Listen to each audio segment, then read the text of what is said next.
semuanya, aku Cintai Maulida sebagai host. Dan aku Imel Raseti sebagai narasumber. Selamat datang di podcast kita. Hari ini kita bakal ngobrol santai tentang perubahan karbohidrat selama pengolahan pangan nih. Mungkin banyak yang belum sadar kalau makanan yang kita makan sehari-hari ternyata mengalami banyak perubahan saat dimasak atau diolah. Betul banget. Padahal perubahan itu berpengaruh terhadap warna, rasa, tekstur, bahkan kualitas makanan loh. Nah, langsung saja nih, perubahan apa yang paling sering terjadi pada karbohidrat sih? Salah satunya terjadi reaksi pencoklatan atau disebut juga dengan reaksi Maillard. Ini biasanya terjadi ketika makanan dipanaskan. Oh, jadi itu yang bikin makanan jadi coklat. Iya, contohnya ada roti panggang, kentang goreng, atau ayam goreng. Warnanya coklat dan aromanya harum. Itu muncul karena reaksi antara gula dan protein saat dipanaskan yang disebut dengan reaksi Maillard tadi. Pantes aja makanan yang dipanggang itu aromanya enak banget ya. Betul banget, tapi kalau misalnya suhunya tinggi nih, itu gak bagus.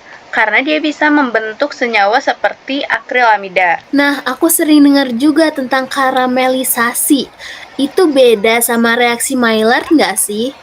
Beda Cintami, kalau karamelisasi itu terjadi karena gula dipanaskan secara langsung.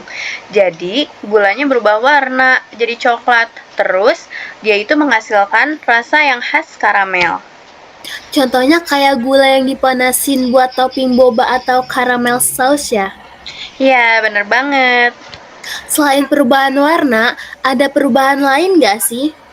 Ada, yaitu namanya gelatinisasi pati. Ini sering terjadi waktu kita masak makanan bertepung kayak nasi, mie, atau bubur. Gelatinisasi itu apa sih? Sederhananya, pati menyerap air dan mengembang saat dipanaskan. Makanya, beras nih yang awalnya kecil, terus dia keras, bisa berubah jadi lembut dan juga dia membesar. Oh, jadi itu alasan tekstur makanan itu bisa berubah ya? Iya, tapi setelah didinginkan, pati bisa mengalami retrogradasi. Retrogradasi, apa itu?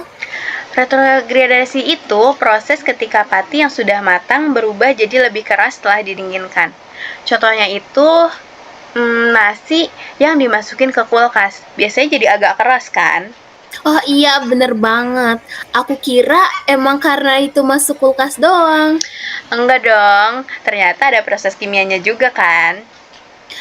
Wah, ternyata perubahan karbohidrat di pangan banyak banget ya. Mulai dari warna, aroma, sampai tekstur makanannya juga. Betul, dan semua proses itu penting dalam pengolahan pangan supaya makanan bisa jadi enak dan juga menarik. Oke deh, mungkin cukup sampai di sini podcast kita hari ini. Semoga pembahasannya gampang dipahami dan nggak bikin ngantuk ya teman-teman. Makasih udah dengerin podcast kita. Sampai ketemu di episode selanjutnya. Bye-bye.